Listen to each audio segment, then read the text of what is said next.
Bienvenue sur le podcast de Bonheur Factory, animé par Corinne Delaunay.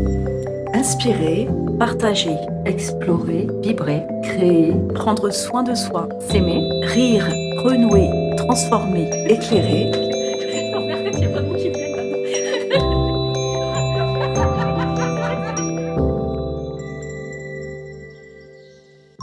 Bonjour à tous. Le confinement que nous vivons actuellement nous a obligés à repenser notre programmation prévue pour le lancement de notre chaîne podcast.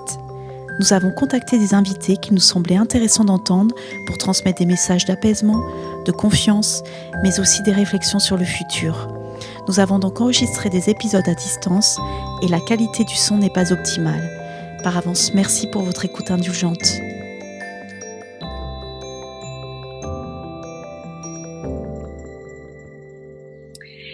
Bonjour Patrick Gianni, on est ravis de vous avoir. Bonjour, on est vraiment ravis de vous avoir avec nous. On devait faire une conférence aujourd'hui même à Marseille. Le confinement fait qu'on est un petit peu éloignés l'un de l'autre, mais pas par le cœur. Et moi, j'avais vraiment envie de discuter avec vous sur cette période particulière parce que je me souviens qu'en novembre 2018, lors de la conférence avec Sandrine Veriken d'Astroéthique, vous nous aviez dit que 2020-2021 seraient des années exigeantes, voire difficiles, et qu'il fallait absolument qu'on garde la foi et l'amour. Et ça, ce sont deux mots qui m'ont marqué et qui m'accompagnent pendant cette période, qui m'aident aussi à traverser parfois des moments un peu de doute et d'angoisse, on va dire. Et je voulais voir avec vous si cette notion de défi intérieur qu'on est en train de vivre, c'est vraiment ça, de garder la foi et l'amour. Eh bien, écoutez, je confirme et en plus, j'en suis ravi que vous ayez gardé ça en mémoire. Ça signifie que lors de cette conférence, il y a pas mal de personnes qui ont dû effectivement ressentir la force de ces deux mots qui sont essentiels à notre époque, on le voit bien, puisqu'il y a un affolement général, il y a beaucoup de peur tout autour de nous, et même si on est centré, quelquefois on se laisse décentrer, on se laisse influencer par ces peurs.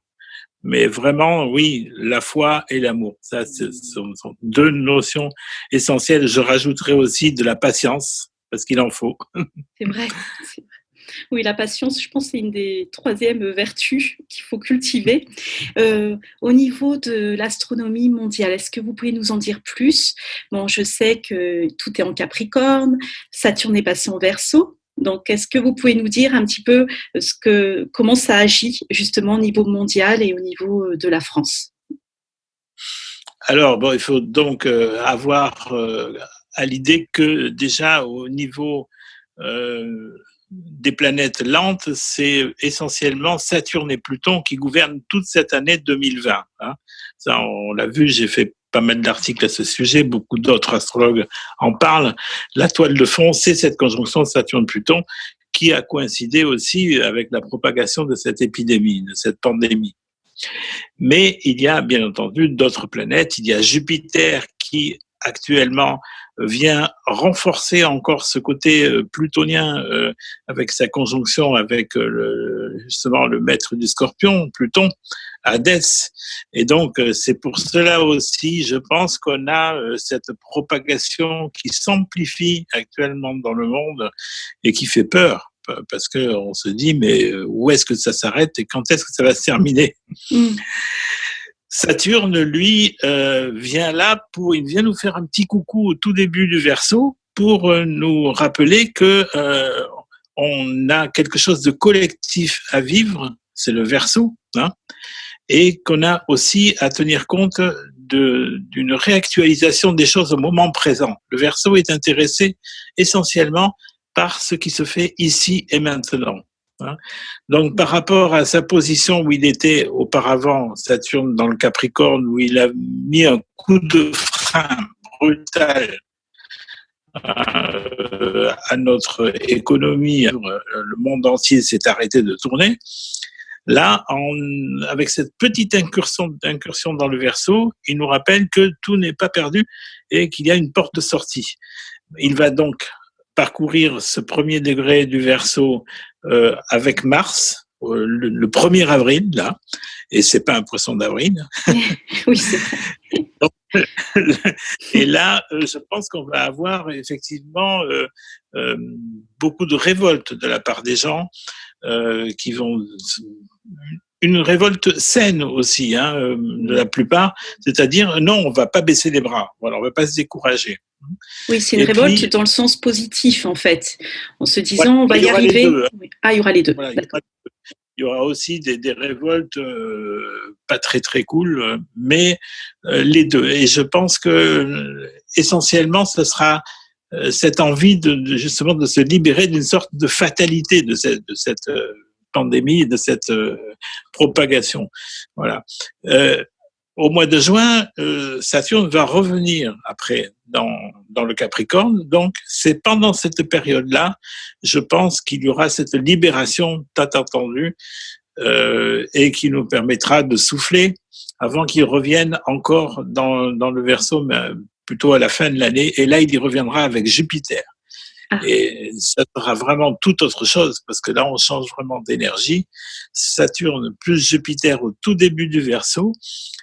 Ça sera justement, je pense, une grande libération. On en aura fini, je pense, avec cette maladie. Mais rassurez-vous, auparavant, on aura été tout de même libéré parce qu'au mois de mai, il se passe des choses intéressantes et le fait que ça soit aussi que le fin mai, le Soleil, c'est la course annuelle autour du zodiaque, fasse un très bon aspect à ces planètes en Capricorne, laisse espérer justement qu'il y ait une fin du confinement, tout au moins pour l'Europe. Après, les États-Unis ils traînent un peu la patte en ce moment, l'Inde aussi, ça commence à arriver. Donc chacun, finalement, sera libéré pour qu'à la fin de l'année, lorsque cette conjonction Jupiter-Uranus se formera, à ce moment-là, je pense, je ne suis pas devin, je suis juste un astrologue, et je pense que ça sera terminé. Donc, vous voyez, c'est à la fois... c'est pour ça que je vous disais tout à l'heure, on doit cultiver la patience, parce que c'est long. C'est long. Mais en même temps, avec cette précipitation de Mars-Saturne, je pense qu'il y a de grands espoirs que ça aille très vite, justement pour trouver à la fois des remèdes et peut-être même les vaccins, mais plutôt les remèdes, plutôt les aménagements de comment on doit vivre différemment. C'est ça qu'il faut garder en tête, c'est que si ce monde s'écroule, c'est parce qu'il y en a un autre qui pousse en même temps et qui est la nouvelle Terre qui n'est pas encore visible. Elle est juste visible dans les cœurs, voilà, et donc, dans les esprits. Garder espoir, vraiment se centrer sur ce côté où il y a quelque chose de nouveau qui est en train d'émerger, ce que vous dites depuis plusieurs années d'ailleurs. Vous êtes souvent en train de parler du nouveau monde qui émerge et qu'on se prépare à ça depuis à peu près plus de 10 ans, je pense, 2012 ou avant. Oui, même avant pour certains esprits qui étaient un peu en avance. Mais c'est vrai que c'est depuis 2012 et plus exactement depuis 2013. Parce que souvenez-vous qu'en 2012, c'était comme on appelle la fin du monde. On disait que c'était la fin du monde. Tout le monde attendait un grand événement. Eh bien non, c'était juste le début de l'effondrement. Mais tout de suite après, il y a eu 2013 où, selon moi, c'est vraiment le début de la naissance de la nouvelle Terre, plus exactement. J'ai écrit un article sur ce sujet qu'on peut retrouver sur mon site et qui s'appelle, si je me souviens bien, soit l'ère du Verseau ou une nouvelle Terre, quelque chose comme ça. Enfin, je pourrais vous retrouver le lien et vous pourrez peut-être le mettre. Oui, au contraire, avec plaisir.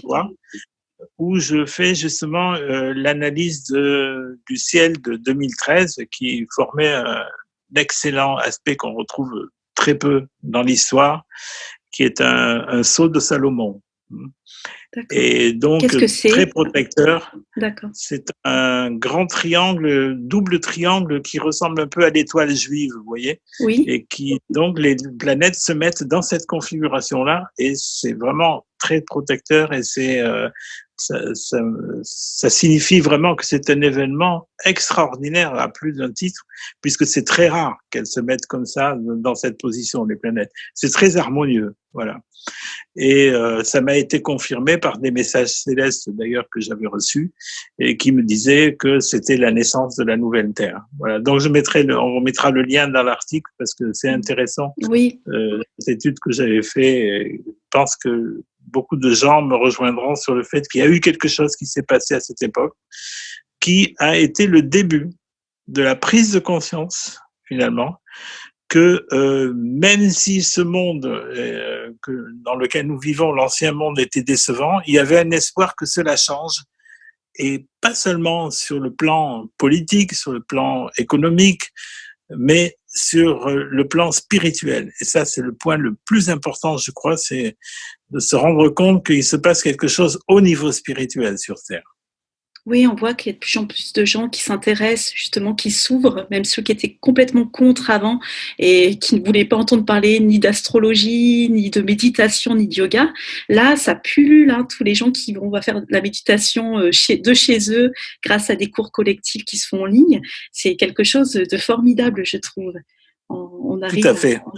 Et vous pensez, parce que vous avez parlé lors de la conférence avec Sandrine de 2020 et 2021, donc c'est vraiment, on va dire, la naissance, la sortie de la nouvelle Terre, et qu'après 2020-2021, ça sera quand même beaucoup plus fluide, beaucoup plus facile. Déjà, vous nous dites, après, à la fin de l'année 2020, on va sentir une libération, et 2021 aussi. Je confirme. 2021 sera beaucoup plus calme, beaucoup plus serein, parce qu'il y aura des réponses et il y aura de l'espoir. Voilà, des choses concrètes qui vont émerger, qui vont peut-être se mettre en place au niveau social. Peut-être pas tout de suite en 2021, mais on sent que les années d'après, c'est 2021, 2022, 23, 25. Quand on regarde les planètes, on se dit bon, ben c'est beaucoup plus fluide, c'est beaucoup plus calme, c'est beaucoup plus reposant. Parce qu'il est vrai que là, Saturne, Pluton, au début de l'année, surtout avec cette éclipse qu'il y a eu, elle était vraiment très, très, très, très pesante et très marquante. Je l'ai éprouvé moi-même puisque je l'ai raconté dans un article le jour de l'éclipse. Je me suis retrouvé à l'hôpital alors que vraiment jamais j'aurais cru faire un AVC. Heureusement, oui. Ça a été juste plus de peur que de mal. Mais je l'ai vécu vraiment très, très fort, oui. Oui, ça annonçait les prémices justement de l'année. Et vous pensez, parce que vous aviez parlé aussi pendant la conférence d'une crise économique, donc on voit bien qu'elle se profile, même qu'elle est déjà là. Cette crise va peut-être pouvoir amener à ce qu'il y ait un changement aussi au niveau mondial dans la façon de consommer, de faire. Après, vous n'êtes pas un astrologue prédictif, je le sais, mais est-ce qu'on peut voir une tendance se dessiner où il y aura peut-être un élan de solidarité entre tous les peuples du monde ? Alors là, c'est une autre paire de manches. Oui, oui, je suis d'accord. On le voit, c'est plutôt la panique actuellement, puisqu'ils ne savent pas comment faire le prochain G20. Ils se demandent s'ils vont collaborer ensemble. Bon, tout le monde est dans la peur. Donc, oui. Quand les dirigeants sont dans la peur, forcément, ils communiquent cette peur à tout le monde. On le voit d'ailleurs avec Macron en ce moment. C'est la guerre. Voilà. Bon, ils n'ont pas compris que c'est pas comme ça qu'on gagnait une bataille. Mais on peut espérer que justement, à la fin de l'année, avec cette conjonction Jupiter-Uranus, il y ait des esprits éveillés parmi les dirigeants qui comprennent que la porte de sortie, ce n'est pas la guerre ni la peur, mais c'est la fraternité et l'amour. Et même entre les nations, et surtout entre les dirigeants, afin qu'ils se mettent d'accord. Ce n'est pas un hasard si nous faisons partie de l'Europe, c'est la progression normale vers l'unité, hein. Mais il faudra que chacun y mette du sien, et surtout que personne ne fasse barrage en se murant derrière ses frontières, vous voyez, ou ses certitudes, ou ses armées, quoi. Voilà, ça c'est peut-être le risque qu'il y a. Je pense, c'est peut-être cet été, au mois d'août, puisque Mars sera en Bélier. Et quand Mars est en Bélier, c'est souvent guerrier. Et il peut y avoir effectivement des dirigeants qui perdent un petit peu le sang-froid et qui frisent les conflits, quoi, hein, les conflits internationaux. Maintenant, je pense que la sagesse reviendra dans le cœur des hommes, c'est prévu, hein, c'est prévu depuis longtemps, mais peut-être qu'il faudra passer un petit peu par là, par un petit peu de guerre par-ci, par-là, mais rien de grave au niveau international comme une guerre nucléaire. Non, il ne faut pas craindre ça parce que il n'y a plus mais maintenant de raison de le faire, quoi. Voilà, oui. c'est clair, quoi. Oui, c'est évident, oui. En fait, l'unité, il faut la trouver à l'intérieur de soi. On avait parlé la dernière fois que je vous avais eu au téléphone de cet égrégore de peur qui est en train qui s'est formé depuis la fin de semaine dernière. Donc, qu'est-ce que vous pouvez nous dire pour essayer de lutter contre, pas lutter, mais d'apaiser cela, en fait, plutôt? Alors, je le dis souvent, c'est en se recentrant dans le cœur, dans ce cœur aimant et aimé de la source que nous sommes. Voilà, il y a peu de gens qui se rendent compte de cet amour qu'ils ont en eux, qui est un amour qui dépasse la notion d'amour affectif ou même amical, hein, qui est ce sentiment d'être vraiment connecté au divin à un plus haut degré, de faire partie de l'unité universelle de toutes les consciences. Et c'est cela qui peut sauver, je crois, les gens, c'est de prendre conscience de cette unité qu'ils ont avec tout le monde. Après tout, regardez, nous sommes actuellement reliés par quoi?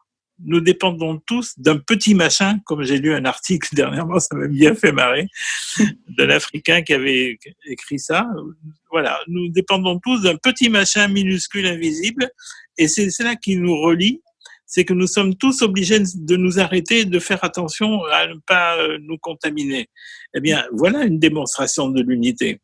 Alors ça, c'est une démonstration de l'unité dans la peur, n'est-ce pas? Oui, c'est vrai. On est tous reliés, mais dans la peur. Oui.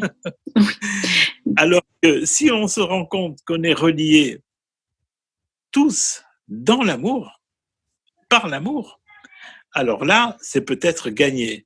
Parce que si une grande majorité de personnes se rendent compte à quel point on est relié par l'amour, par le cœur, justement, alors là, on est gagnant, on est sûr qu'on va inverser la polarité de la peur, on peut passer à l'amour. Et c'est ce que je souhaite, c'est ce que souhaitent beaucoup de gens qui travaillent pour la lumière, parce que là, on pourra enfin respirer. Hein. C'est vrai.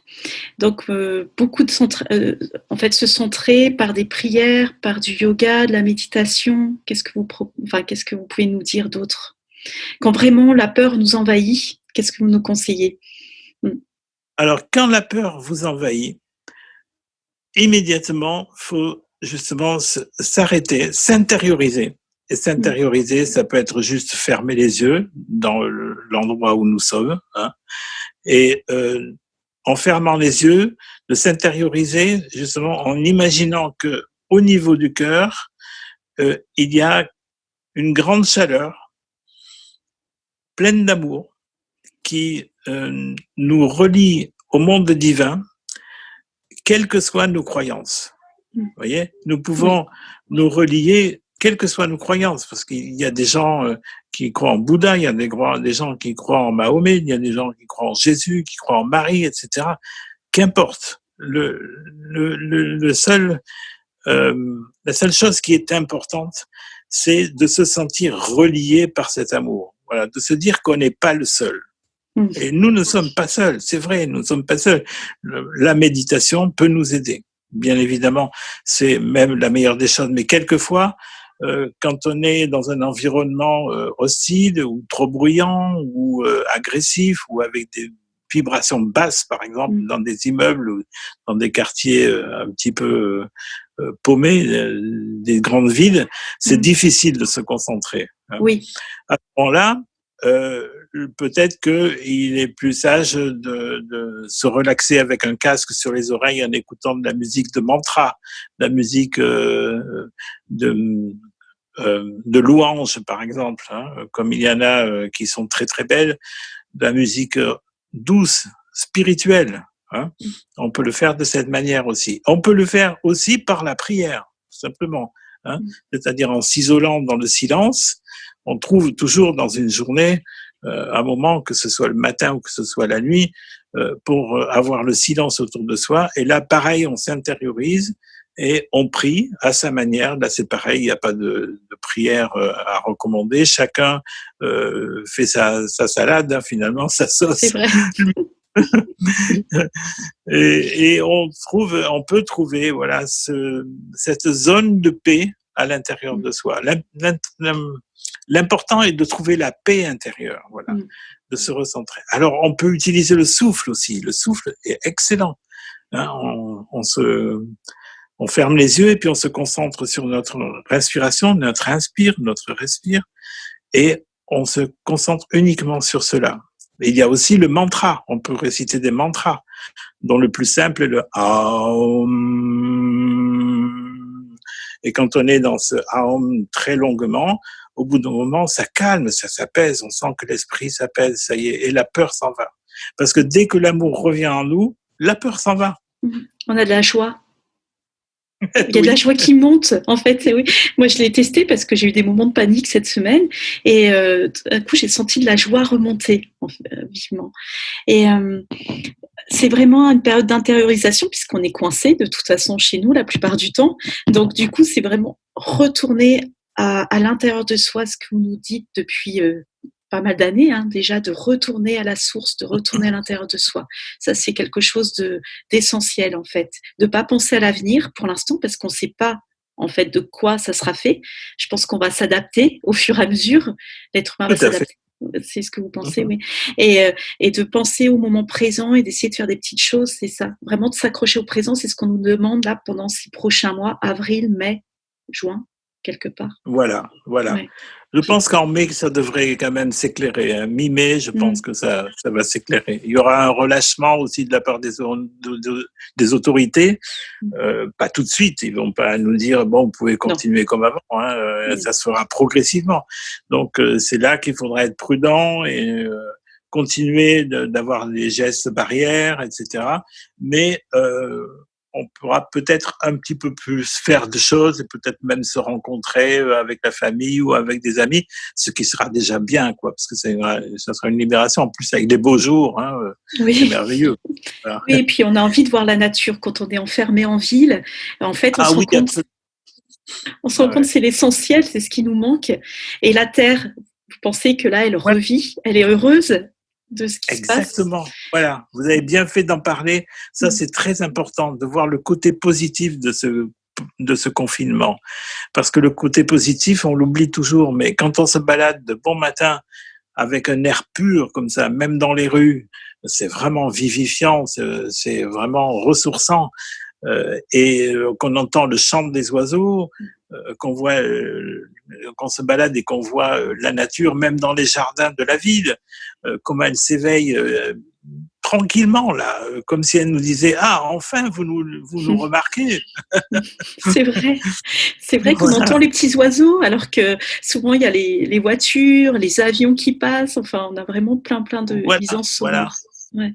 Et c'est là qu'on se dit, finalement, on a échappé à quelque chose de terrible, parce que quand on voit le rythme effrayant dans lequel on se dirigeait droit au mur, quoi, on le savait de toute façon. Et là, maintenant, ce coup de frein du coronavirus, finalement, nous fait réaliser que dans le malheur, comme on dit l'expression, à chaque malheur, il y a du bon. Il y a du bon, voilà, il y a du bon. Hein, voilà. Malheur est bon, oui, c'est ça. Et autre chose aussi, c'est que le fait d'arrêter tout, finalement, est bénéfique, puisque ça permet aux gens de se poser des questions essentielles sur leur vie. Comment est-ce que je vis ? Quels sont les rapports que j'ai avec les membres de ma famille ou avec mon conjoint, hein ? ça aussi, c'est quelque chose qui est important parce que quand on vit dans un 28 mètres carrés avec une personne qu'on n'aime pas ou qui est agressive, c'est pas évident. Hein. Avant, on pouvait louvoyer, on pouvait, selon les emplois du temps de l'un et de l'autre, s'éviter. Voilà. Maintenant, non. Donc, c'est vraiment une épreuve vraiment qui met à nu les gens. Hein. Et là, c'est la transparence là de chacun. Et je lisais un article qui disait que à la fin du confinement en Chine, on a constaté une explosion de demandes de divorce. Oui, ça m'étonne pas. En même temps, peut-être il vaut mieux être célibataire, hein, je parle pour moi, dans ces tons compliqués. Bon, alors, oui. Voilà. J'ai ma fille quand même, de 12 ans, une adolescente, donc mais c'est chouette. Voilà. L'important, c'est de dire, comme je l'écrivais dans un message, je crois, c'est le message audio que j'ai enregistré avec Céline de Bonheur Factory, dans lequel je disais, ça m'a été inspiré, bien entendu, hein, vous voyez avec qui vous passez le confinement et dites-vous bien que ce n'est pas un hasard. Si vous le passez avec cette personne, parce que là, c'est puissant, quelquefois, c'est même karmique. Il faut partager. On est obligé de partager. Et on est obligé de partager, en plus, avec générosité et avec transparence, avec beaucoup d'enthousiasme même à le faire. Vous voyez ? Oui. Il y a des choses à comprendre, il y a des choses à dépasser de nous-mêmes. L'ego, on est obligé de le mettre de côté. Complètement. C'est ça qui est bien. Et c'est vrai qu'il y a des périodes un peu où il faut se réajuster, mais on se rend compte qu'on arrive à le faire, on arrive. Alors qu'au départ, on s'est dit ça va être long, mon Dieu, on va pas y arriver. Et finalement, on passe des étapes, on passe des sauts quantiques, je dirais, parce que c'est vrai qu'il y a plein de choses. Et avec la nouvelle lune, cette nouvelle lune du 25 mars, ça a été assez bouillonnant, je dirais. Ah oui, oui. On est dans le bélier, hein. Voilà, on est dans le bélier. Alors, forcément, le bélier ne mâche pas ses mots, on est speed, comme on dit, on est stressé, on est tendu. En plus, l'atmosphère guerrière que l'on rencontre dès qu'on sort de chez soi avec toutes ces patrouilles de police, etc., ça arrange pas les choses. C'est vrai. Donc oui, c'est vraiment tendu. C'est vraiment tendu. Mais bon, c'est aussi cette conjonction Soleil-Lune s'est faite au sextile de Saturne qui venait de rentrer dans le Verseau. Donc on voit bien qu'il y a cette acceptation des leçons de Saturne qui nous dit calmez-vous, patience, c'est pour votre bien si ça se fait comme ça. Vous voyez ? Oui, vraiment se répéter la patience. Je pense que c'est vrai. J'avais oublié l'amour, la foi, mais la patience, c'est bien de se le dire aussi. Oui, voilà. Tout à fait. Respirer, se dire qu'il y aura une fin, mais que pour l'instant, il faut vivre au présent et faire au mieux, en fait, de ce qu'on peut donner. Bien sûr. De ce qu'on peut donner aux autres. Bien sûr. Est-ce que vous avez d'autres choses à rajouter, Patrick ? Oh, il y a tellement de choses à dire en cette période. J'écris tous les jours. Donc, et vraiment, je constate que c'est une période qui nous apprend beaucoup sur nous-mêmes, sur notre rapport avec les autres, sur notre rapport à la société elle-même, sur notre rapport avec les autres règnes de la nature, les animaux, les plantes, par exemple. C'est vrai que tout d'un coup, on redécouvre tout ça. Oui. On redécouvre justement l'amour derrière, qu'on avait peut-être oublié derrière toute cette frénésie de consommation, de biens matériels, de projets plus ou moins authentique, vous voyez, dans lequel quelquefois on se mettait pour trouver un sens à notre vie, alors que le sens, il est tout trouvé. Lorsqu'on s'arrête, finalement, on s'en rend compte à quel point la nature est belle, à quel point les animaux sont admirables, à quel point nos enfants sont plus qu'admirables. Nos proches, c'est précieux tout ça. Voilà, tout d'un coup, on retrouve ce qui nous fait ce qui nous fait vibrer. Voilà. Et ça, c'est un cadeau. Donc, vous voyez, il y a vraiment plusieurs façons de se calmer, de calmer nos peurs et finalement de se réjouir. De se réjouir de ce que nous vivons, parce que nous sommes privilégiés, nous, les êtres qui, justement, sommes sortis de la base, quoi, de la majorité silencieuse, comme on l'appelle. On a, depuis des années, travaillé sur nous, on a compris pas mal de choses pour arriver à une vie à peu près harmonieuse. Eh bien, maintenant, nous allons pouvoir rayonner. Voilà. Donc, je dis à tous les gens qui se découragent, non, ne prenez pas les choses telles qu'elles sont dans la réalité matérielle. Si on regarde la télé, oh là là, bien sûr, oui, si on regarde tout le temps les informations, on se tire une balle dans la tête. Hein.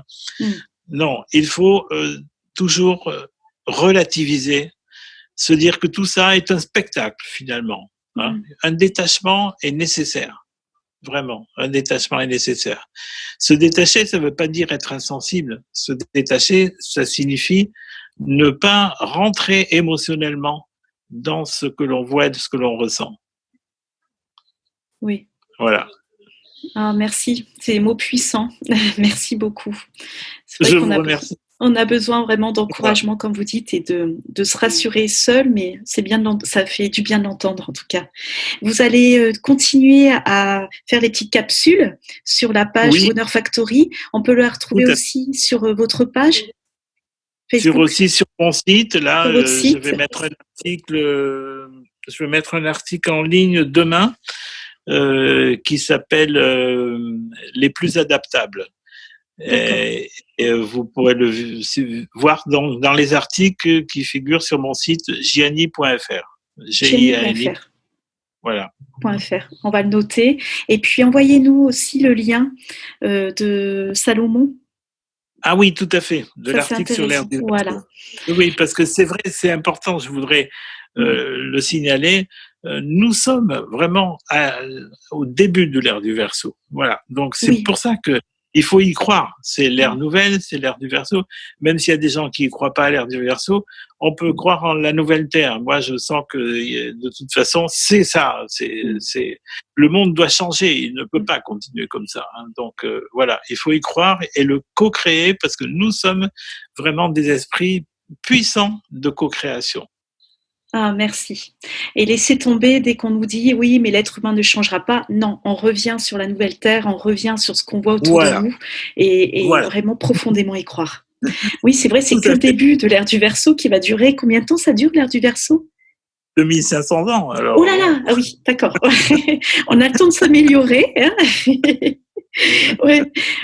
Merci infiniment, Patrick Gianni. On a hâte de vous entendre hebdomadaire, enfin de façon toutes les semaines sur justement ces petites capsules, ça fait du bien. Et puis au plaisir. Et si vous avez envie de repartager des choses, n'hésitez pas à venir toquer à notre porte. On repartagera avec plaisir. Entendu, avec plaisir aussi. Merci. Une belle journée à vous. Oui, au revoir. Dans la lumière et dans l'amour. Merci. Au revoir. Au revoir. Si les sujets et thématiques de notre invité vous intéressent, rendez-vous sur son site www.gianni.fr, G-I-A-N-I, ou bien sur sa page Facebook Patrick Gianni. Bonheur Factory est un créateur de moments optimistes et inspirants par le partage de la connaissance et des expériences. Nous essaimons nos messages sous différentes formes, conférences, café des éclaireurs, chaîne YouTube et podcast. Vous pouvez nous suivre sur notre site et nos réseaux sociaux en saisissant simplement Bonheur Factory. N'hésitez pas à partager cette émission et nous laisser un j'aime. Vous pouvez également rejoindre notre ruche de gens optimistes en adhérant à notre association Bonheur Factory. Merci et à très vite pour du bonheur dans vos oreilles.